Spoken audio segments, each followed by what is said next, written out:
સરકારના મહિલા અને બાળ વિકાસ વિભાગ તથા જિલ્લા પંચાયત છોટાઉદેપુરના સ્વભંડોળ દ્વારા તડવી સમાજની વાડી હાંડોદ ખાતે જિલ્લા પંચાયત પ્રમુખ મલકાબેન પટેલના અધ્યક્ષસ્થાને મહિલા સંમેલન 2025 અને માતા યશોદા એવોર્ડ કાર્યક્રમનું આયોજન કરવામાં આવ્યું હતું। જિલ્લા પંચાયત પ્રમુખ મલકાબહેને જણાવ્યું હતું કે દેશના તમામ ક્ષેત્રમાં મહિલાઓ યોગદાન આપી રહી છે।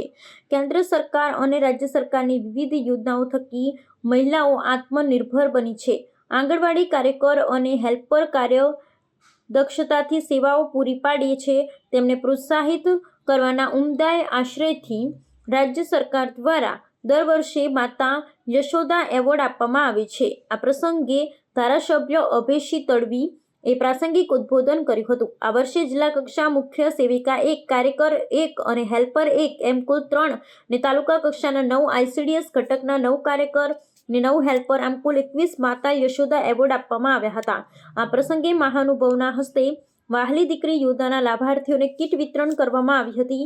જિલ્લામાં આરોગ્ય વિભાગ, શિક્ષણ વિભાગમાં શ્રેષ્ઠ કામગીરી કરનાર મહિલા કર્મયોગીનું સન્માન કર્યું હતું।